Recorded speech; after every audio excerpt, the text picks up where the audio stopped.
as astronauts, you might think we're like super people and that we never need to eat, or we never need to go to the bathroom, and or we never need to shower. But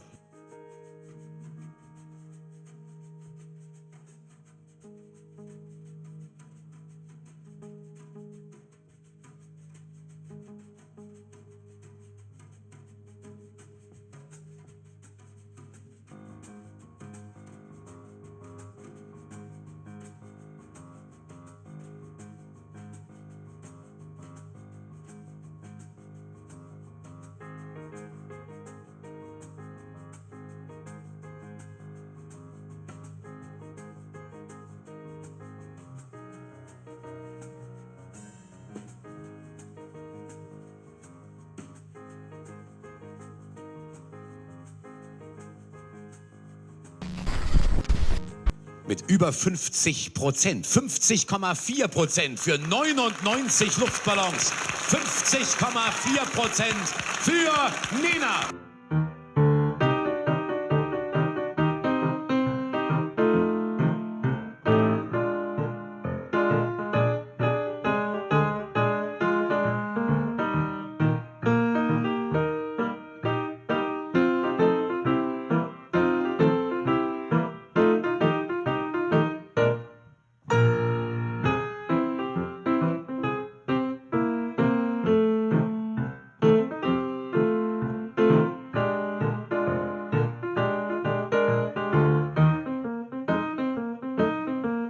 Hast du etwas Zeit für mich? Dann singe ich ein Lied für dich von 99 Luftballons auf ihrem Weg zum Horizont.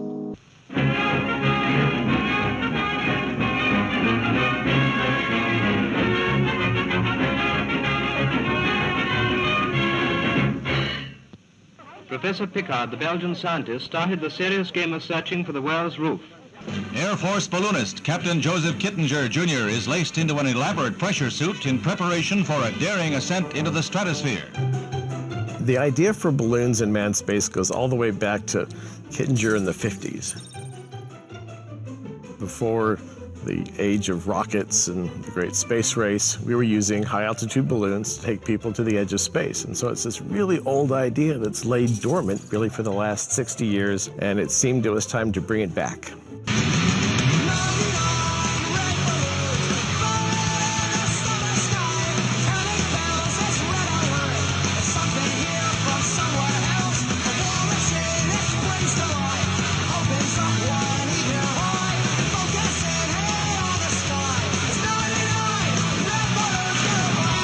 Ready, set, go!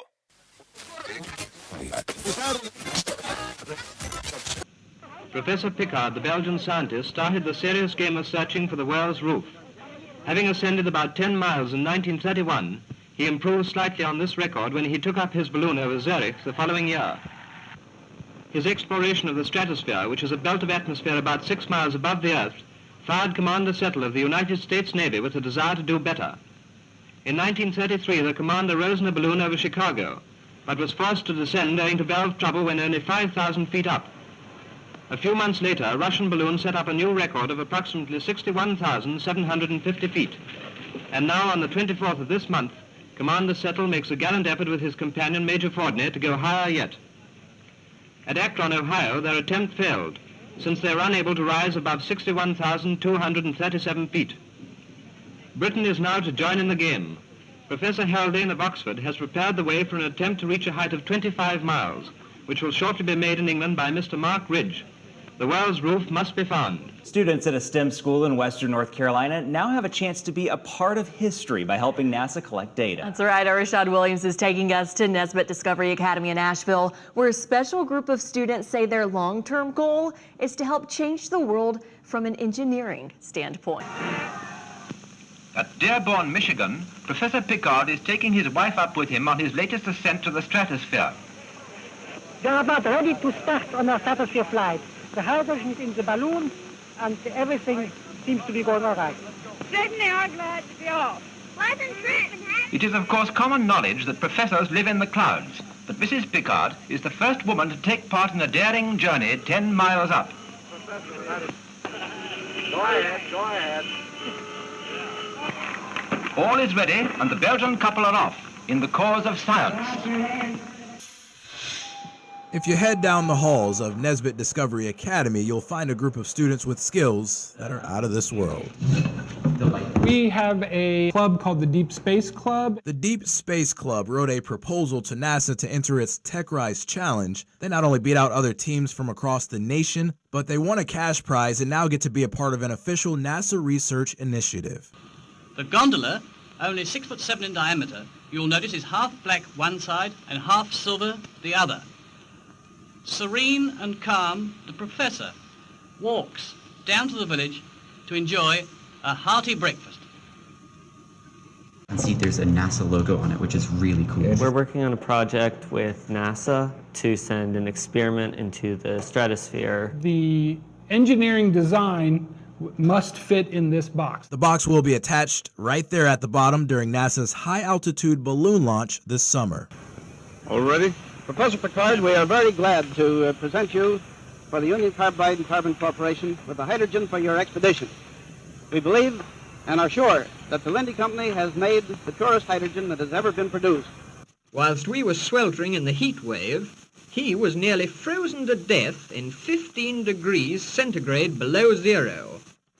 After being aloft for over 12 hours, he eventually landed near Lake Garda in Italy. Our experiment is testing several different materials for how well they block UVC light. Everything blue will be the 3D printed parts, and then we'll have our sensors on circuit boards and then more circuits that will be taking the measurements. We want to use the green one instead because it's more fun. Yeah. We are going to be lifted up there by Linde hydrogen. That hydrogen will lift us in a place where nobody can breathe and live. But inside we'll have Linde oxygen, which makes good what the hydrogen makes bad, and makes a very comfortable living place for us. Here, I would like to show you inside, but we have too many people. I couldn't all bring you this gondola. Very little space. That's enough space for Lieutenant Commander Settle, the pilot, and me, who is going to do the work on cosmic rays. But I can show a little bit about it. Here is the ring on which the gondola hangs. Here is the rope to which is connected with upper ring. This here is a roof garden. We want some fresh air, we can go on this here, as long as we are still the lower air. And then when we go in the stratosphere, we close here. You hand me the cover, please. Thank you. This here is the down metal. Oh, I'm sorry for the noise. This here is the down metal cover, you see, very light. That will come inside, and another one similar will come outside. You take it again, please. And then when everything is closed, then we go into the stratosphere, and we do there our work on cosmic rays. The students say with the help of individuals they aspire to be, they hope their experiment brings forth data to help us all better understand the dangers we may face beyond the surface.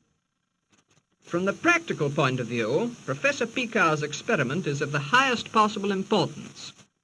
But one of the things it will definitely do will be to enable better weather forecasts to be made. We were on the scene as soon as the Austrian Alpine troops you now see on their way to the glacier to recover the envelope and gondola in which the intrepid professors had made a perfect landing. So imagine looking out the window when it's completely dark out and there's an incredible starscape outside, like really nobody has seen except the astronauts, and you'll see the sun. When too warm, the bright side was turned to the sun. When too cold, the black. And they won't be working alone. Each week the club meets virtually with engineers from NASA, offering guidance and wisdom along the way. We ask them for a lot of advice. Dr. Kipler was overjoyed as he handed out each of the many instruments, all in perfect order, and recording highly scientific discoveries of the utmost importance. I think it would be a tremendous shame to live my entire life on a planet I've never really seen. I think that sort of changes how you view life and really gives you a better appreciation. Just imagine, twice as high as Mount Everest, the biggest mountain in the world. 99 decisions free, 99 ministers lead. Don't worry, super scurry. Call out the troops now in a hurry. This is what we're looking for. This is it, boys. This is war. Because the end is on the line. It's 99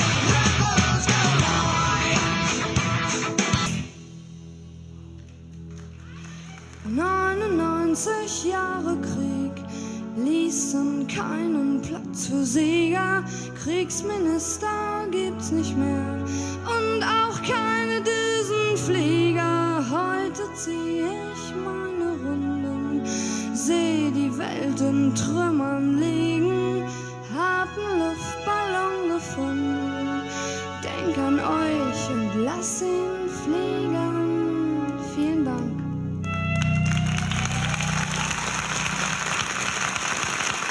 Ihre Nummer 1.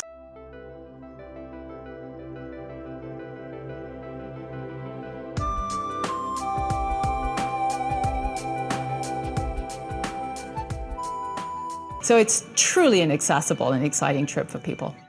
Air Force balloonist. Here it is, a red balloon. I think of you and let it go. We all were deceived. We all had the spinning ball put in our classroom from the time we were little wee tots. That says on the bottom, not for educational purposes.